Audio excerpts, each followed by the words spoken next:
Now. On 105.9 FM and streaming worldwide on the WMAL app. O'Connor and Company.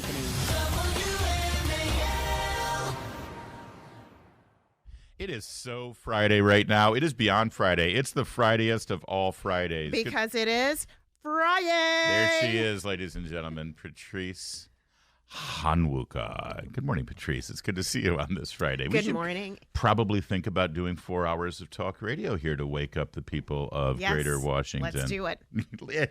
Amen. Let's do it. Coming up at 6:35, General John. Oh, gosh.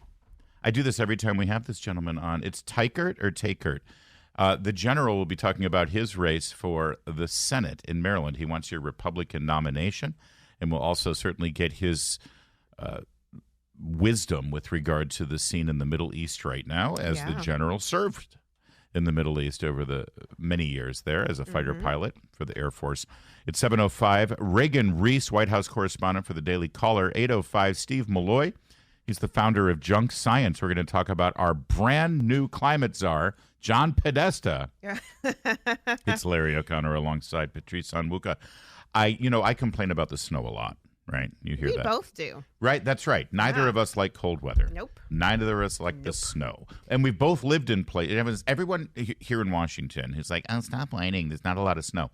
I grew up in Detroit, Michigan, and you spent most of your years life in Boston, Massachusetts. Yep. So don't tell us about whining. Snow. Thank you very much. We know when snow is measured in feet, not inches every day. However, I have to say, although I saw a stat, by the way, they did the most snow in the East Coast so far this winter. Yeah. Boston is in the lead, by the way. Yeah. But guess what city out of Washington, New York, Philadelphia, Baltimore? Guess which city is in second place right now? Philly?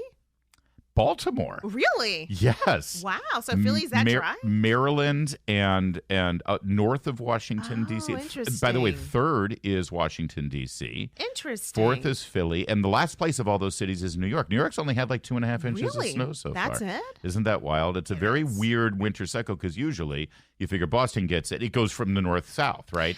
John Kerry he fixed the climate change problem. That's it. Yeah, Podesta's not going to have a whole lot more to do. Exactly. Well, whenever I worry about the snow, I always think for a second, it's bad and I hate it. We've dealt with here in this between Washington and Baltimore. Baltimore's got a little more than Washington. Yeah. But so far we've had over 7 inches. Baltimore's had about 8.5 inches so far this winter. Yeah. And you and I both sort of live between those two cities. So we're sort of in between the two biggest cities in the Mid-Atlantic here in terms of snowfall. And it's like, that's bad. I don't like it. But this is how I've taught my kids, too. It's like, whatever bad day you're having, there are so many more people who are having a worse day. Yeah, that's and right. it sort of put things in perspective, right? Yeah. So I saw this headline today. And I just want anyone who's feeling the winter doldrums, today's Groundhog Day. Right, so you got to think about, God, how much more winter are we going to have? Oh-be-do-be-do. It can always be worse. Anchorage, Alaska. Okay. Which you figure they get a lot of snow there. I'm sure. And they do. And it's beautiful up, by the way. I've been there. Gorgeous. Anchorage place. is a beautiful city. Yes. We were there 2 summers ago. We were there, and we had a great time there. In the summer. If you're going to go to Anchorage, July is a great time to go. If you're there now, you will be in a lot of snow. They just recorded their 100th inch of snow this winter. 100 inches? And it's the earliest time in recorded history. So since they've been tracking snowfall in Anchorage, Alaska, they have never had 100 inches of snow this early in the calendar. What? And there's more coming. And there's more coming. So, imagine shoveling that. Yeah.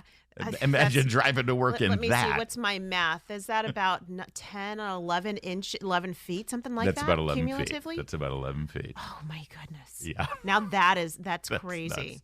See, so it could be worse. Well, it could be worse. And imagine, and Anchorage would be the kind of place where they don't shut down schools unless it's about 3 or 4 feet of snow. Oh, I know. Right? So imagine how disruptive it must be. You know how every time they shut down school here because we might get an inch of snow tomorrow, so they're going to shut it down or some today. winds. And people from Michigan or Buffalo or Boston, they're like, "Oh, you guys are wimps." Well, in Anchorage, they make fun of Buffalo. Exactly. In Anchorage, they're like, oh, you guys don't know what it's like. There's always something different. So and it's interesting because he says here, typically they receive about 48.5 inches, and they're currently running 56 inches above the average. More than doubled their They've more than doubled their snowfall. Yeah. You know why? Do you know why? Why is global warming? I thought global warming would make things warmer. No, see, you just don't understand the science, Patrice. It's the reverse? Yeah. You get more snowfall because of global warming. I just say climate change, and then I'm covered either way. You sound like a commentator from the left, because that's exactly what they do. No matter what it is, oh my gosh, this is the hottest summer because of global warming. But this is the coldest winter because of global warming. Here's the challenge, though, with Anchorage, right? When I went up there in 2012 to do some door knocking, some GOTV efforts for the Republican Senate campaign up there. In Alaska? In Alaska. Oh, my gosh. October 31st. Oh, you've got to have stories. Door knocking I met Alaska. a moose. Oh, it was up close and personal with moose. I will talk about this offline. And chased by rabid dogs in somebody's property. Oh my gosh. Everybody's got to be a political canvasser at some point in time. But my point is, there was like 5 hours of sunlight. So imagine with all those snowstorms, how much less sun did they get? Yeah, for sure, because of the Earth's axis and the tilt.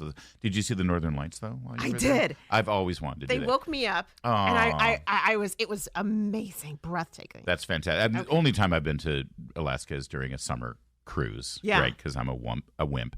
But I would go back there in the fall or the spring to see the Northern Lights. October, early November. Yeah, that might be worth doing. It was the first snow too of the season. That sounds great. So here is Al Roker from NBC News talking about this very important holiday that we're celebrating today, Groundhog Day. That's why if anyone's like, hey, why are you just talking about the weather? First of all, 100 inches of snow is kind of a big deal. Yeah, that's serious. But it is Groundhog Day. Today is a focus on the weather. Fingers crossed. Do you feel some sort of way about the groundhog? I don't see how he doesn't see his shadow. There are 3,000 he always sees his lights. shadow with the lights. That's always going to happen. In any event. Yeah. And look, you know what? It's a nice piece of America. Yes, What's I your like prediction? it, though. What's your prediction? My prediction is that he should not see his shadow, but he will. But he will. Okay. Yes, that's how we feel every year. I love that they try to take this seriously and analyze the groundhog thing. Do you have any feelings about the groundhog? Well, I don't understand why he doesn't see his shadow. This whole thing is the stupidest thing that we've ever had in the world. But listen, Dylan, come on now. Why are you taking the magic out of Groundhog Day? That was Dylan Dreyer. Yeah, Dylan Dreyer at NBC. Meanwhile, over at the Weather Channel, they take this very seriously, too. Of course they do. Dear Punxsutawney Phil, in January, we've covered 6 winter storms, 100 inches of snow in Anchorage, Alaska, negative wind chills, and temperatures. We really need you to not see your shadow on Friday. Sincerely, the meteorologist at the Weather Channel. There you go. So they're done. They're done. And their job is to cover that. You'd think that they love this stuff. It's the only time they get any ratings. Exactly. That's what makes them matter. So there's normal weather. There's nothing to do. So let's all tune into the Weather Channel, says nobody in the world. You only turn on that channel when there's a storm. So just to be clear, if Punxsutawney Phil sees his shadow, then it's 6 more weeks of winter. But if not, then spring is coming early. Okay. I honestly, I've never understood any of it. I feel like Bill Murray right now. That was a great movie. It was. It's the only reason why you want to acknowledge Groundhog Day. But we hope you're having a good one. Sense of the border, because laws either matter or they don't. Download the WMAL app to stream us for free. It's O'Connor and Company here on this second day of February. Larry O'Connor alongside Patrice Onwuka. You saw the story out of Delaware about Elon Musk and his $56 billion compensation package from Tesla, and a judge has stepped in. This is a well-connected Democrat. You go. Delaware. Her law firm that she used to be with is well-connected to the Biden family. There you go. And remember Elon Musk's initial purchase play for Tesla came up, and people were challenging it. Yeah. This judge ruled that Elon Musk could not buy Tesla. Of course, she was overruled. Elon Musk does own Tesla and everything. But she has now struck down this $56 billion compensation package, saying that it was not fair. As though it's her decision. That's her decision. Now, and I know the headlines are like, oh, that greedy Elon Musk. He's already the richest man in the world, and now he wants $56 billion. That's you know not what? the point. That's not fair. She's right. It's not fair. But first of all, since when do we have a judge deciding compensation packages that have been agreed to between a board of directors who answer to the investors and the person that they want to be their CEO? And also, these things are based on performance, one would think. Well, Ben Shapiro, our friend Ben Shapiro, actually dove into this package quite a bit and looked at the details of it. And he posted on social media, I think, some pretty salient points here with regard to the package. First of all, Elon Musk accepted this package instead of taking a big salary, right? He said, you know what, don't pay me because most CEOs for a major automotive company are making tens of millions of dollars, plus huge bonuses and stock options and all that stuff. He said, no, you know what, you keep that. Tell you what, you pay me and compensate me well if I perform. When he got this package and he signed it, Tesla, the stock, was trading at $20 a share. It's now trading close to $200 a share. So and guess what? His package rewards him based on that performance. And based on that astronomical performance, which is that's 1,000% increase in stock price, right? Am I doing that right? Yes. That's 1,000%. You go from $20 to $200. Yeah. And because of that performance, his package rewards him very well. And this judge has said, no, it doesn't. It's just not fair on the face of it. So she put the judge here, Chancellor Kathleen McCormick. She put out a 200-page ruling on this. And part of why she ruled against this is that she says Musk, quote, control Tesla. And that the process leading up to the approval of his compensation was deeply flawed because he had, quote, extensive ties to the people that were negotiating the package, such as the members of the management. They were beholden to him. That never happens in a major corporation. He started Tesla. Of course, the people on the board are people that he knows. Them. Exactly. He started it with nothing. Here's the bigger picture. This is an example of the government micromanaging the relationships with an employer and employee or a governing board and its leadership.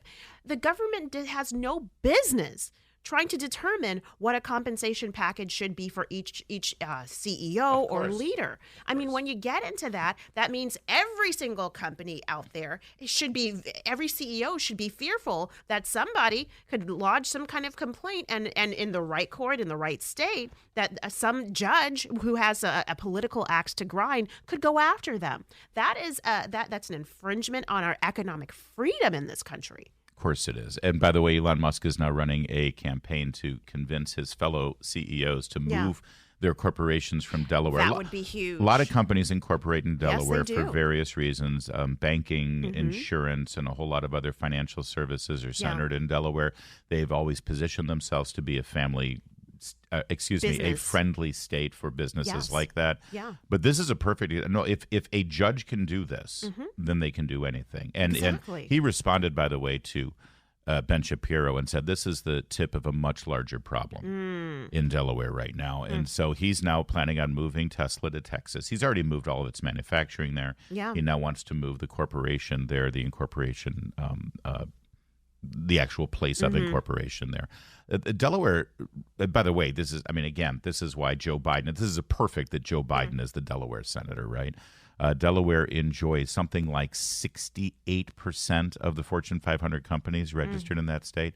79% of U.S.-based initial public offerings in 2022 were registered in Delaware. It's the state for IPOs for various reasons. Yeah. And now Musk is like, he's going to say, that's it. I'm going to Texas, I'm taking the whole thing to Texas, and he's going to encourage other companies to do it. And honestly, if this is what judges in Delaware are going to do with their power, then I can't imagine why would you want to incorporate in a state where a judge is going to do this to you. Yeah, yeah. Well, we shall see how that develops. But again, this is also, by the way, because listen, my heart doesn't bleed for the richest man in the world, and Elon Musk has his flaws. Of course, it's the principle. This is so un-American, anti-American. if Elon Musk were not an outspoken opponent of this administration and left-wing Democrat Party policies that he has become. This didn't happen to Elon Musk back when he was like staying in his corner and keeping his mouth shut about politics. Yeah. It's only now that people are using, that this is lawfare, using the court system to harm him. And it's something that every American should be terrified about. It's 5:23. Now on 105.9 FM and streaming worldwide on the WMAL app. O'Connor and Company. It's 5:36 here on this Friday morning. Thanks for joining us at 6:35. General John Teichert going to join us, talk about his run for the Maryland Senate. At 7:05, Reagan Reese, White House correspondent for the Daily Caller. 8:05, Steve Malloy, founder of Junk Science, about our brand new climate czar, John Podesta. I'm Larry O'Connor alongside Patrice Onwuka. How are you? Happy Friday. Happy Friday to you. And happy Groundhog's Day, everybody. That's right. Yeah. All right, it's been about a month now since we learned that Lloyd Austin was AWOL, MIA, any other little acronym you want to use for absent and completely out of touch, out of connection. Did not tell the president, did not tell anybody. We learned that he was hospitalized and in intensive care and That's right, for days. incapacitated for almost a week.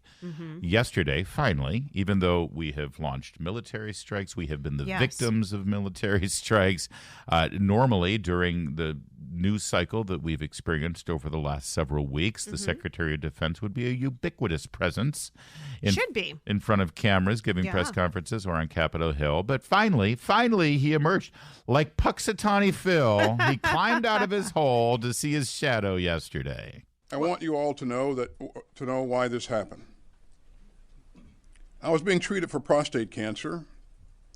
The news shook me, and I know that it shakes so many others, especially in the black community. It was a gut punch. And frankly, my first instinct was to keep it private. I don't think it's news that I'm a pretty private guy. I never liked burdening others with my problems. It's just not my way. What I've learned from this experience, so taking this kind of job means losing some of the privacy that most of us expect. The American people have a right to know if their leaders are facing health challenges that might affect their ability to perform their duties, even temporarily. So a wider circle should have been notified, especially the president. Especially the president, who I answer to. You would tell your boss, hey, sir, ma'am, I'm really sick, or their family members will say, so my husband is really sick and in intensive care right now, just so that you can continue his duties and be praying for him or whatever the case is. Like, this is beyond just being ho-hum, humble, gee, guys, I want really my privacy, We are in a precarious position right now from international perspective, right? And he is leading the charge, second to the president when it comes to determining what the military does. We need at least to know who is making decisions when he's incapacitated. Beyond a doubt, Patrice. But actually, you even, if I could back up your statement there, made a larger point at the beginning, which is anybody. Yes, for sure, the Secretary of Defense, who's in charge of the Pentagon, in charge of the military, and answers to the Commander-in-Chief, and is in the chain of command of succession to be the president. Exactly. No brainer. But, anyone in normal society, no matter what your job is, if you're incapacitated for a week, you got to check in. You got to let people know. You do. If you work for a McDonald's, if you work at a radio station, no matter who you answer to, somebody is going to be calling. Like if you don't show up on Monday and Tuesday and Wednesday, Bill is going to say, Heather, Julie, and I. Your boss is going to start asking questions. Exactly. His boss never asked a question. And then your thought goes to, well, if I can't reach him and I can't reach his spouse, then something must be up, well, right? It is true. The program directors at talk radio stations have a little bit more going for them than the president of the United States. I will say that. This also, he talks about, he said one thing, this is so manipulative and so outrageous, and he so disgraces his office, Lloyd Austin. He said, I know now, listen, I'm a private person and I wanted my privacy, and this is a very private personal matter, is prostate cancer. But I know now that taking this job means you lose that privacy. Suggesting that as Secretary of Defense, because he's now a public person and it's a political position, that you lose that. What are you talking about? He served in the military. They say in his bio that he started service in 1975. Wow, that's a long time. It's 50 years. Yeah. But actually, that's not accurate because he went to West Point. So he was sworn into the military in 1971 as a freshman in college at West Point. So he has known for over 50 years what the rules are specifically in the military about things like this. It's only been 3 years that he left the military, but he didn't really leave the military. He left his uniform, but he's the Secretary of Defense, so he's still in the chain of command of the military. Right. So you can't tell me that for over 50 years you have known exactly what your role and responsibilities are to the United States military and to the chain of command. But now, I realize now that in this position I don't have my privacy. No, sir. Since 1971, you haven't had your privacy. Oh, that's an interesting point, Larry. Give me a break. That's an interesting point. But listen, if you are a cabinet member, if you are someone serving in any position in government, and particularly one where there is even a modicum of spotlight on you, you get no pass about your private life. No, you sure don't. You absolutely know, which is why you make a lot of decisions along the way about not taking certain jobs, not affiliating yourself with certain organizations, not finding yourself in the company of certain people, because you know that when you get to a certain level, the heightened scrutiny is going to be that much higher on you. So I'm not convinced either. This man should have lost his job when this story was revealed. And now after he used this press conference that he should have given 3 weeks ago to lie to the media and lie to the American people, he should be fired again. He should be fired. He won't be. But the point I just made about the entire military chain of command, and if this happened when he was a freshman at West Point or a second lieutenant or a colonel or a general or now the Secretary of Defense, it would have never been allowed. And if anyone else that entire time he had done this, he would have been discharged. He was asked that question, and we'll tell you what his answer was, or non-answer was, in just a moment. It's 5:43. All right, so Lloyd Austin gives this press conference yesterday, and a reporter said, anyone else in the military chain of command would have faced reprimand, even discharge. Why shouldn't you? Listen to his answer. You were hospitalized for days before you informed the White House or the commander-in-chief of your condition and your absence. Anyone else within the military chain of command would have faced reprimand or even dismissal. Why shouldn't that same standard apply to you, sir? Well, let me just say that, thanks for the question, that we didn't get this right. And as I said, I take full responsibility for the department's actions.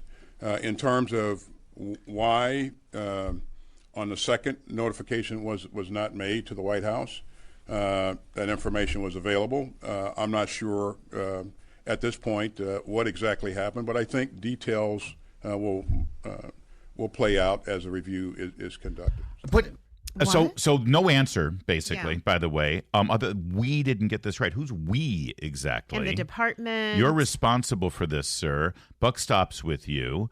And then this whole we're doing an internal review. Wait.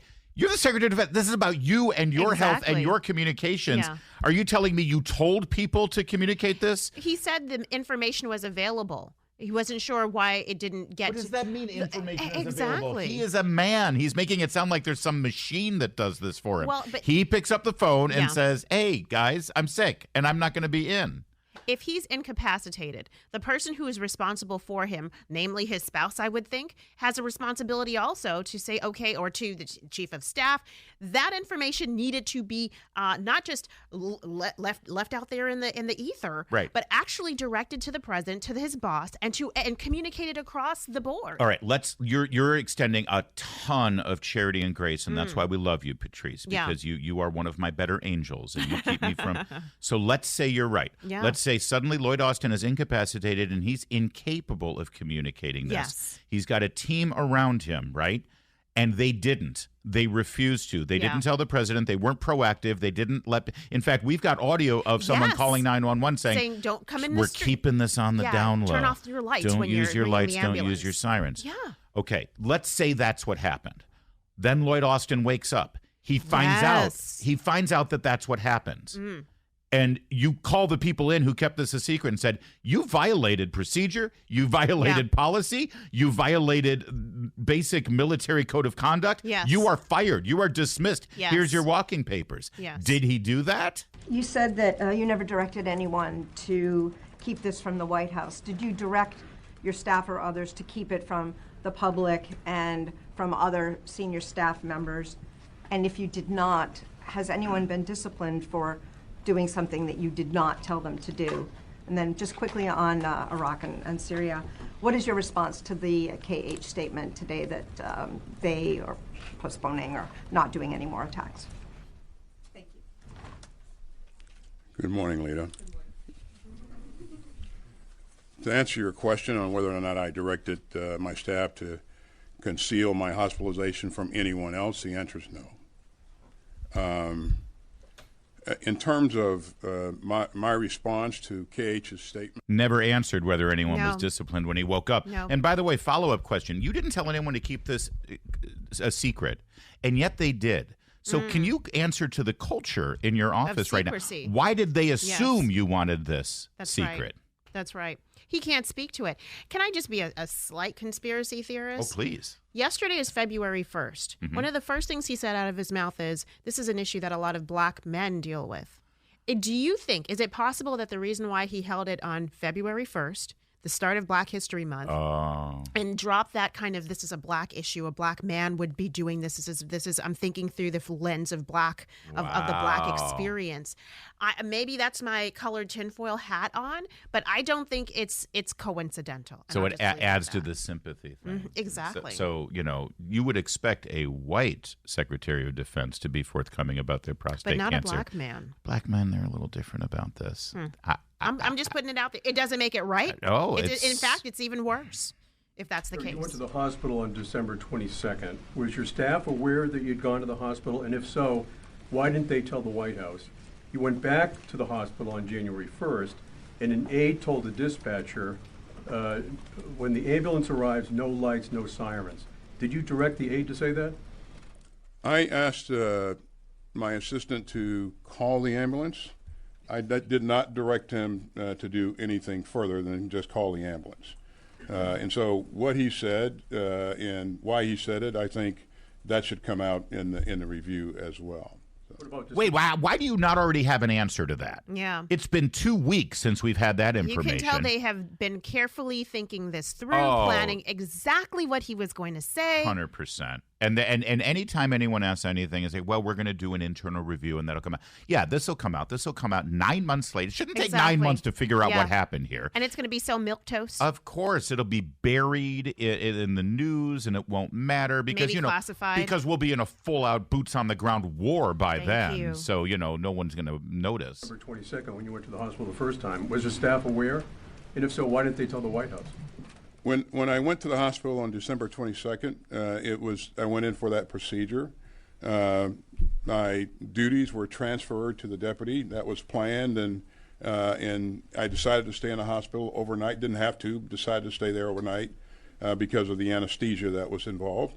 And then the next day, later in the afternoon, early evening, we transferred authorities back. He did not answer the question. Did the staff know the first time he went into the hospital? When he transferred his duties to the deputy, everyone should have known. Absolutely. Absolutely. The president picks up the phone. Get me the Secretary of Defense. Oh, I'm sorry. He's transferred his duties to the Deputy Secretary of Defense. Why didn't I know that? Exactly. It's the whole thing is a mess. The whole thing's insane. This is a cover-up, and we're watching the cover-up before our eyes. And Lloyd Austin should be fired, and Congress should now have hearings about this. Add that to the list. It's 5:53. Misaligned, it can negatively impact your entire body, resulting in foot, knee, hip, and back pain. By properly supporting all four arches of the